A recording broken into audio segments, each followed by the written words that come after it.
Hello बच्चों, हमारे focus academy 2M पर यूट्यूब चैनल पर सभी बच्चों का स्वागत है। हमारा सोशल साइंस का जो पार्ट 7 होने वाला है, 3 पार्ट और बचा है। हमारा 500 क्वेश्चन कंप्लीट हो जाएगा इसका। ठीक है, हम हर सब्जेक्ट का 400 या 500 क्वेश्चन आप लोगों को करा रहे हैं। आपको पता है आप लोगों की भीड़ मस्ट इंपॉर्टेंट है। ठीक है, आप सभी बच्चों से हमारा अनुरोध है, रिक्वेस्ट है कि आप लोग इस टेस्ट पूरे सीरीज को देखकर ही जाएं एग्जाम में। ठीक है, और जब भी ये टेस्ट को लगाएं तो आप लोग पहले अपना गेस पेपर का जितने भी ऑब्जेक्टिव टाइप का क्वेश्चन है वो सभी को देखकर ही लगाएं। ठीक है, पूरा ना देखे बने, एक ही 2 चैप्टर का कम से कम एक सब्जेक्ट का ही देखकर अच्छे से लगाएं ताकि उसमें अच्छे से स्कोर हो सके आप लोग। लेकिन जितना हम जैसे बोल रहे हैं आप लोग वैसे कीजिएगा ना, बहुत फ़ायदा है आप लोगों को। आपको बोल रहे हैं एकदम 40 में 40 लाने से कोई नहीं रोक सकता है ऑब्जेक्टिव में। और हर सब्जेक्ट जो 3 सब्जेक्ट आ रहे हैं, साइंस, सोशल साइंस और हिंदी, ये सारे के वेरी इंपॉर्टेंट क्वेश्चन है ये सब। ठीक है बच्चों, उम्मीद है कि आप लोग अच्छे से तैयारी कर रहे होंगे। और परीक्षा का समय ज़्यादा नहीं है, 15 तारीख से परीक्षा स्टार्ट होने वाला है। आज 2 फरवरी हो गया है। ठीक है, तो बताइएगा, आज हम चलते हैं अपना टेस्ट स्टार्ट करते हैं। माँ सरस्वती का नाम लेते हैं। आज हमारा सोशल साइंस का पार्ट 7 है, तो चलते हैं आज का पहला क्वेश्चन स्टार्ट करते हैं। चलिए बताइएगा, पहला क्वेश्चन, रक्त एवं लौह की नीति का अवलंबन किसने किया था? मेजनी ने किया था, हिटलर ने किया था, बिस्मार्क ने किया था, या विलियम प्रथम ने किया था? बताएंगे सभी बच्चे क्या होगा। तो रक्त एवं लौह की नीति का अवलंबन किसने किया था? तो बिस्मार्क ने किया था। ठीक है बच्चों, तो आप लोग याद रखेंगे। चलेंगे, बताएंगे अगला प्रश्न, यूरोपवासियों के लिए किस देश का साहित्य एवं ज्ञान विज्ञान प्रेरणा स्रोत रहा है? जर्मनी, यूनान, तुर्की, इंग्लैंड? बताएंगे सभी बच्चे। 2 नंबर प्रश्न का आंसर बताएंगे सभी बच्चे क्या रहेगा। यूरोपवासियों के लिए किस देश का साहित्य एवं ज्ञान विज्ञान प्रेरणा स्रोत रहा है, यानी मोटिवेशन कौन दिया था? यूनान। ऑप्शन नंबर बी आप लोग याद रखेंगे। ठीक है बच्चों, चलते हैं अगले प्रश्न की ओर। ये तो बार क्वेश्चन आया हुआ है। वार नहीं है, वार एंड पीस किसकी रचना है? बताएंगे। कार्ल मार्क्स का, टोल्स्टॉय का, दोस्तोयेव्स्की का, एंजेलस का? कार्ल मार्क्स का क्या है? दास कैपिटल, आप लोग याद रखेंगे। दास कैपिटल आप लोग याद रखेंगे। ठीक है, तो ये वार एंड पीस किसकी रचना है? तो टोल्स्टॉय का है। ठीक है बच्चों, आप लोग याद रखेंगे। ठीक है, चलते हैं अगले प्रश्न की ओर। 4 नंबर प्रश्न की ओर। मार्च 1946 ईस्वी में फ्रांस एवं वियतनाम के बीच होने वाला समझौता किस नाम से जाना जाता है? जनेवा समझौता, पेरिस समझौता, होने समझौता, या धर्मनिरपेक्ष समझौता? ऑप्शन इधर उधर हो गया, इससे घबराना नहीं है। ठीक है, ABC का आप लोग आंसर दीजिए। 4 नंबर का आंसर बताइएगा सभी बच्चे क्या होगा। तो जो फ्रांस और वियतनाम के बीच होने वाला समझौता किस नाम से जाना जाता है? हनोई समझौता के नाम से जाना जाता है। आप लोग याद रखेंगे। ठीक है बच्चों, चलते हैं अगले प्रश्न की ओर। बताएंगे, लखनऊ समझौता किस वर्ष में हुआ था? 1916 ईस्वी में, 1918 ईस्वी में, 1920 ईस्वी में, 1922 ईस्वी में? बताएंगे सभी बच्चे, इसका आंसर क्या होगा। 5 नंबर प्रश्न का आंसर सभी बच्चे देंगे। तो लखनऊ समझौता कब हुआ था? 1916 में। ठीक है, लखनऊ समझौता कब हुआ था? तो 1916 में। कांग्रेस का अधिवेशन हुआ था उसी समय। ठीक है, आप लोग याद रखेंगे। असहयोग आंदोलन का प्रस्ताव कांग्रेस के किस अधिवेशन में पारित हुआ था? बताएंगे। सितंबर 1920 में कलकत्ता में, अक्टूबर 1920 अहमदाबाद में, नवंबर 1920 फैजापुर में, दिसंबर 1920 नागपुर में? बताएंगे सभी बच्चे, इस प्रश्न का आंसर क्या होगा। असहयोग आंदोलन का प्रस्ताव कांग्रेस के किस अधिवेशन में पारित हुआ था? बताएंगे सभी बच्चे। 6 नंबर प्रश्न का आंसर देंगे सभी बच्चे।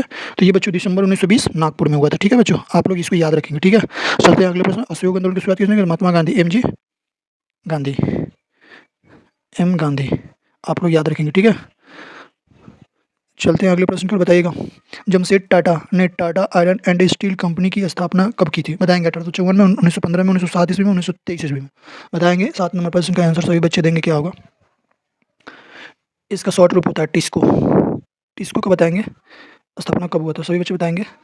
तो ये टिस्को का आंसर बताएंगे सभी बच्चे क्या होगा। तो ये 1907 में हुआ था। ऑप्शन इधर उधर है, कोई बात नहीं, 1907 में हुआ था। ठीक है बच्चों, तो आप लोग इसको याद रखेंगे और अच्छे से अपना तैयारी, उम्मीद है कि अच्छे से आप लोग तैयारी करेंगे। आप लोग हम बार बोलते हैं बच्चों, ये वेरी इंपॉर्टेंट टेस्ट है। ठीक है, आप लोग जो 400-500 का सीरीज हुआ है, आप लोग अच्छे से इसको लगा कर जाइएगा। ठीक है, उम्मीद है कि आप लोग अच्छे से किए होंगे। तो हैं बच्चों 8वां नंबर प्रश्न की ओर। बताइएगा आंसर क्या होगा। जनसंख्या घनत्व सबसे अधिक कहाँ होती है? ग्राम में, कस्बा में, नगर में, महानगर में? बताएंगे बच्चों।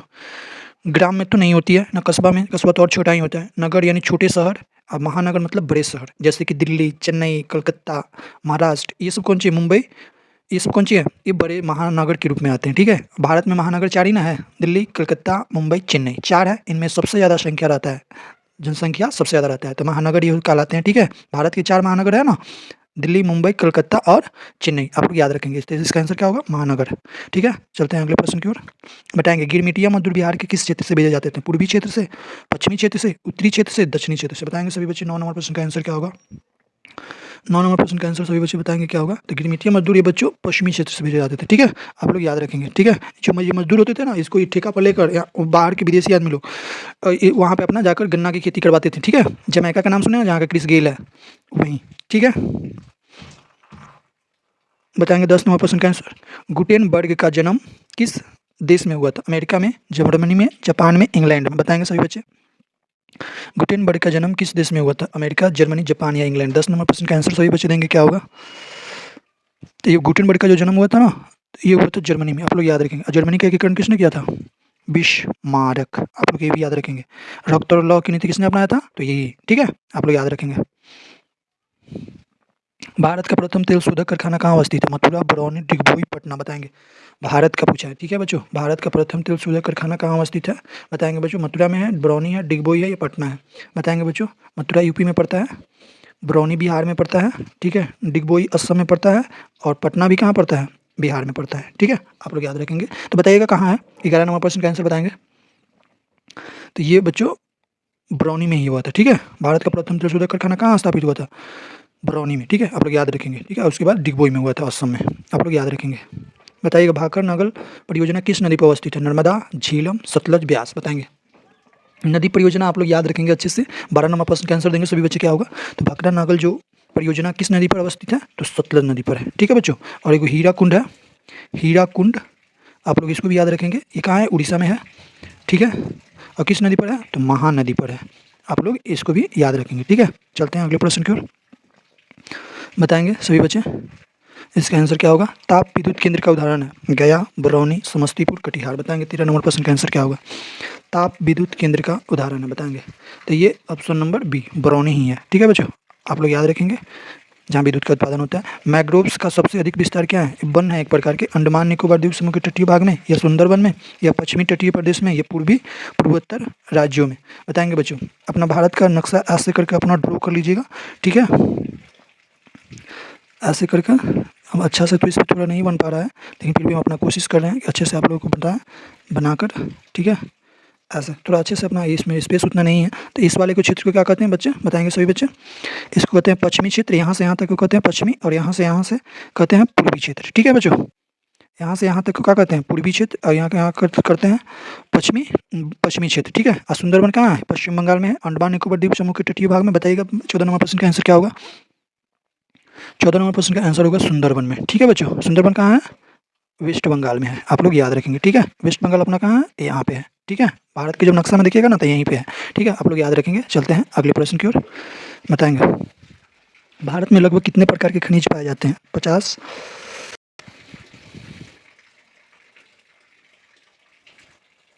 ये प्रतिशत नहीं होगा। भारत में लगभग कितने प्रकार के खनिज पाए जाते हैं? प्रतिशत नहीं होगा। 50 प्रकार के, 100 प्रकार के, या 150 प्रकार के, या 200 प्रकार के, ऐसे होगा, ठीक है। ये प्रतिशत नहीं होगा, ठीक है बच्चों, आप लोग याद रखेंगे, ये प्रतिशत नहीं है, ठीक है। सिर्फ ये वनों का प्रकार दिया हुआ। 50 प्रकार के, 100 प्रकार के, 150 प्रकार के, 200 प्रकार के? बताएंगे। 15 नंबर प्रश्न का आंसर देंगे सभी बच्चे, क्या होगा? तो भारत में लगभग कितने प्रकार के खनिज पाए जाते हैं? तो 150 प्रकार, ठीक है बच्चों, आप लोग याद रखेंगे। चलते हैं अगले प्रश्न की ओर। भारत की कितनी जनसंख्या कृषि कार्यों में संलग्न है, यानी लगी हुई है? 1/3, 2/3, 1/4, 3/4?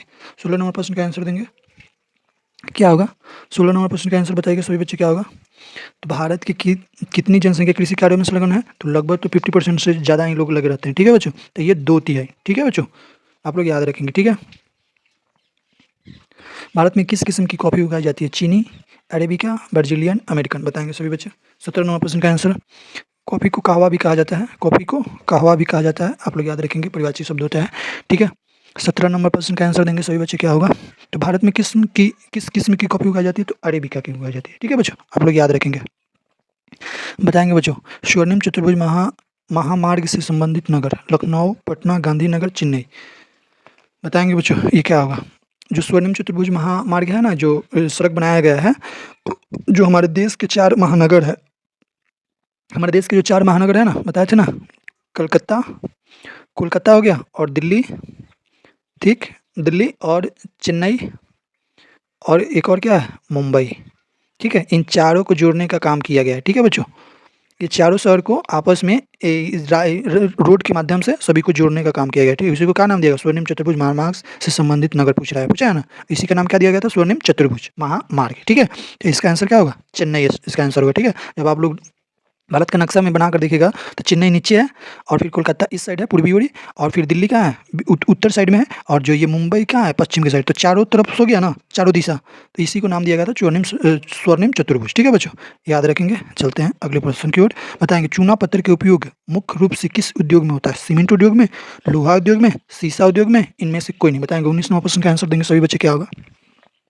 इसका आंसर होगा सीमेंट उद्योग में। ठीक है, चलते हैं। आप लोग याद रखेंगे, ये सब कितना बार क्वेश्चन करा चुके हैं। बताइएगा बिहार में ग्रैंड ट्रैक रोड का राष्ट्रीय राजमार्ग संख्या क्या है? 1 2 3 4। इसका नाम क्या है? एनएच।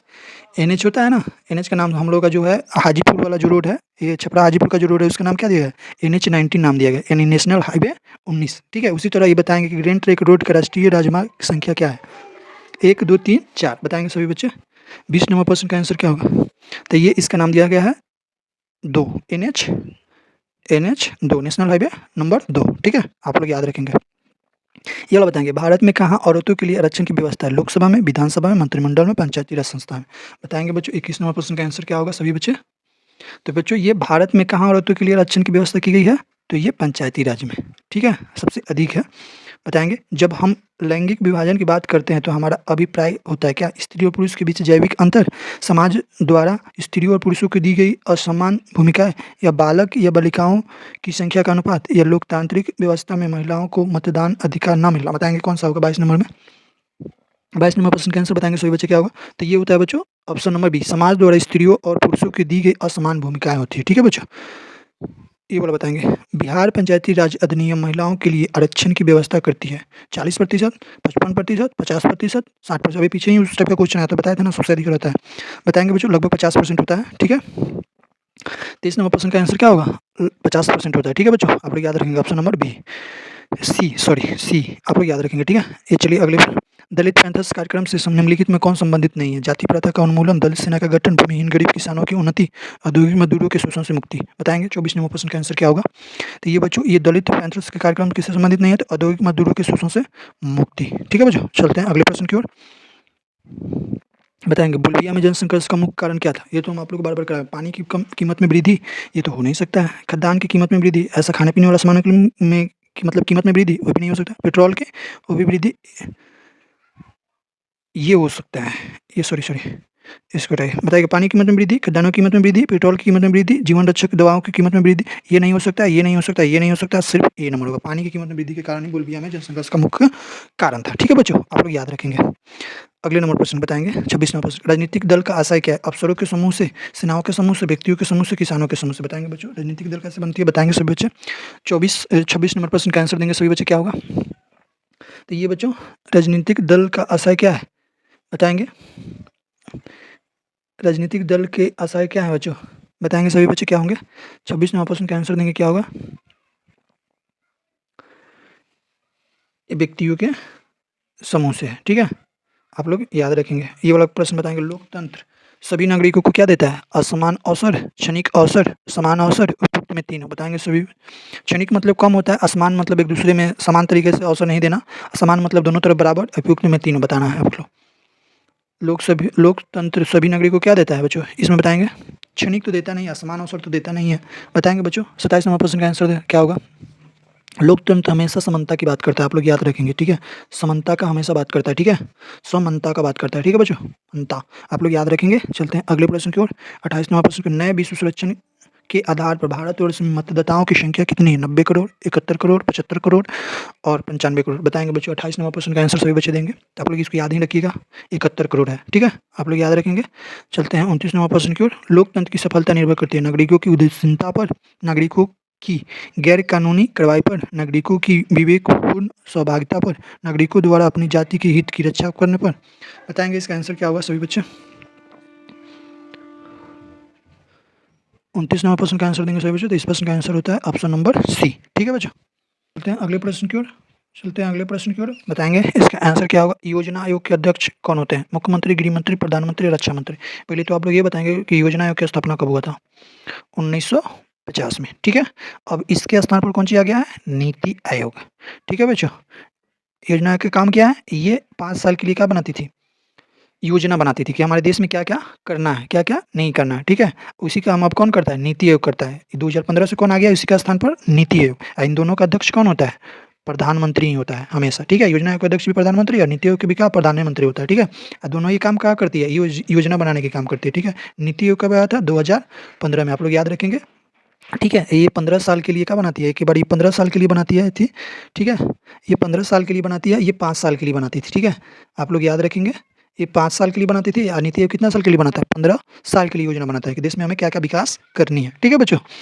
चलते हैं अगले प्रश्न की ओर, बताएंगे 31 नंबर, भारतीय संदर्भ में प्राथमिक क्षेत्र का योगदान आज़ादी के बाद क्या होगा, घटता गया, बढ़ता गया, स्थिर है या सभी गलत है, बताएंगे 31 नंबर प्रश्न का आंसर क्या होगा। तो बच्चों भारतीय संदर्भ में प्राथमिक क्षेत्र का योगदान आज़ादी के बाद जीडीपी में क्या गया, घटता ही गया, ठीक है बच्चों। चलते हैं, सॉरी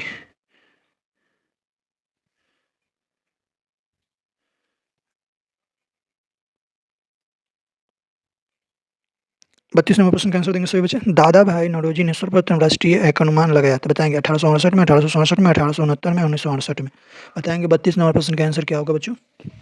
तो जो दादा भाई नौरोजी ने सर्वप्रथम राष्ट्रीय आय का जो यानी प्रति व्यक्ति आय इसने कितने बताए थे, लगभग 20 रुपया, ठीक है। यानी प्रत्येक व्यक्ति का कमी नहीं उसमें क्या था, 20 रुपये था, ठीक है। तो दादा भाई नौरोजी ने सर्वप्रथम राष्ट्रीय आय के अनुमान कब लगाया था, तो 1868 में। राष्ट्रीय आय की अनुमान लगाने की ये संस्था कौन सी है, बताया था ना, केंद्रीय सांख्यिकी संगठन, CSO, ठीक है। आप लोग याद रखेंगे ये भी। बताएंगे 33 नंबर प्रश्न का, चेक एक प्रकार की मुद्रा है, क्या है, साख है, ऋण मुद्रा है, शुद्ध मुद्रा है, मिश्रित मुद्रा है, बताएंगे 33 नंबर प्रश्न का आंसर क्या होगा।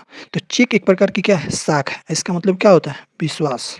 चेक का मतलब क्या होता है, विश्वास, ठीक है। आप लोग याद रखेंगे। एटीएम एटीएम के द्वारा पैसे निकाले जा सकते हैं 12 घंटे, 6 घंटे, 24 घंटे, 9 घंटे। एटीएम तो 24 घंटे के लिए रहता है, ठीक है। और एटीएम का अपना फुल फॉर्म भी याद रखेंगे, ऑटोमेटेड टेलर मशीन, ठीक है बच्चों। तो ये 24 घंटा, ये तो सभी बच्चे जानते हैं, ठीक है। आप लोग याद रखिएगा। 35 नंबर प्रश्न, भारत की वित्तीय राजधानी किस शहर को कहा जाता है, बताएंगे मुंबई को, दिल्ली को, पटना को या बेंगलुरु को। सभी ये चारों का एक तरह से राजधानी ही दिया, ये किसका होता है, महाराष्ट्र का, ठीक है। और ये दिल्ली का ही है, ठीक है। पटना बिहार का, ठीक है। बेंगलुरु किसका है, कर्नाटक का, ठीक है। तो बताएंगे कि भारत की वित्तीय राजधानी किस शहर को कहा जाता है, तो मुंबई का, ठीक है। आप लोग याद रखेंगे। 36 नंबर प्रश्न का, सहकारिता प्रांतीय सरकारों का हस्तांतरित विषय कब बनी थी, 1929 ईस्वी में, 1919 ईस्वी में, 1918 ईस्वी में, 1914 ईस्वी में, बताएंगे। 36 नंबर प्रश्न का आंसर सभी बच्चे देंगे, क्या होगा। 36 नंबर प्रश्न का आंसर बताएंगे सभी बच्चे, सहकारिता प्रांतीय सरकारों का हस्तांतरित विषय कब बना था, 1918 में, आप लोग याद रखेंगे। ये वाला बताएंगे। 37 नंबर, रोजगार एक सेवा एक दूसरे के हैं, कौन सी है, परस्पर है, उल्टा है, विरोधी है, उपयुक्त में तीनों। 37 नंबर प्रश्न का आंसर देंगे सभी बच्चे, क्या होगा। 37 नंबर प्रश्न का आंसर देंगे सभी बच्चे, क्या है। 37 नंबर प्रश्न का आंसर देंगे सभी बच्चे, क्या है। तो रोजगार एक सेवा एक दूसरे के क्या है, विरोधी है, आप लोग याद रखेंगे, ठीक है बच्चों। चलते हैं अगले प्रश्न की ओर, बताएंगे वैश्वीकरण का अर्थ है विदेशी पूंजी एवं विनियोग पर रोक, व्यापार पूंजी, तकनीकी हस्तांतरण या सूचना प्रवाह द्वारा देश की अर्थव्यवस्था का विश्व अर्थव्यवस्था के साथ मतलब समान करना, समेटने का मतलब वही होता है। सरकारीकरण की प्रतिक्रिया को बढ़ाना, इनमें से कोई नहीं, बताएंगे। 38 नंबर प्रश्न का आंसर क्या होगा, सभी बच्चे बताएंगे। तो ये होता है बच्चों बी, वैश्वीकरण का अर्थ होता है ना, व्यापार पूंजी, तकनीकी हस्तांतरण, सूचना प्रवाह द्वारा देश की अर्थव्यवस्था का विश्व अर्थव्यवस्था के साथ क्या करना, जोड़ना, ठीक है। समझना मतलब जोड़ना या बराबर, ठीक है बच्चों, उसके साथ मेल करना, ठीक है बच्चों। यही होता है, ठीक है, वैश्वीकरण का अर्थ पूरे विश्व में अपना जो बाजार है खुला रहना, कोई भी आकर यहाँ बिजनेस कर सकता है, हम भी वहाँ जाकर बिजनेस कर सकते हैं, ठीक है। यही होता है वैश्वीकरण का अर्थ, ठीक है बच्चों। जो हमारे 1991 में आया था ना, 3 गो, उदारीकरण, वैश्वीकरण और आया था ना निजीकरण, ऐसा ही होता है ना, आप लोग याद रखिएगा। निम्न में से कौन मानव जनित आपदा है, बताएंगे। सांप्रदायिक दंगे, आतंकवाद, महामारी, इनमें से सभी, बताएंगे। मानव जनित आपदा कौन है, ये इनमें से सभी होंगे, ठीक है। महामारी जो कोरोना आया था किसी मनुष्य द्वारा संबंधित था, एक दूसरे से फैलता था ना, तो ये मानव द्वारा संबंधित था। आतंकवाद भी कोई मनुष्य ही करता है, सांप्रदायिक दंगे भी कोई जाति, जैसे दो धर्म लड़ेंगे तो उसमें आदमी तो होगा ना, तो मानव से संबंधित है, इनमें से सभी होते हैं। आपदा कितने प्रकार के होते हैं बच्चों, ये 2 प्रकार के होते हैं, ठीक है। आपदा कितने प्रकार के होते हैं, तो ये 2 प्रकार के होते हैं, एक मानव जनित होता है, एक प्राकृतिक जनित होता है, आप लोग याद रखेंगे, ठीक है बच्चों, आप लोग याद रखेंगे, ठीक है। चलते हैं अगले प्रश्न की ओर, बताएंगे। ये आप लोग के लिए होमवर्क में रहेगा प्रश्न, ठीक है। स्थल पर होने वाले कंपन को किस नाम से जाना जाता है, जो धरती पर कंपन होता है किस नाम से जाना जाता है, आप लोग को बताना है आंसर कमेंट बॉक्स में, ठीक है। आपका कितना 1 से लेकर 40 तक मैं स्कोर हुआ आप लोग कमेंट में कमेंट करेंगे, ठीक है, कमेंट बॉक्स में कमेंट करेंगे, ठीक है। आप लोग से उम्मीद है कि अच्छे से आप लोग पढ़ाई करेंगे, इस टेस्ट आप लोग के वेरी वेरी इंपॉर्टेंट है, ठीक है। हमारे यूट्यूब चैनल पर जाइएगा, फोकस एकेडमी 2M सर्च कीजिएगा, हमारे यूट्यूब चैनल को सब्सक्राइब कीजिएगा ज़्यादा से ज़्यादा।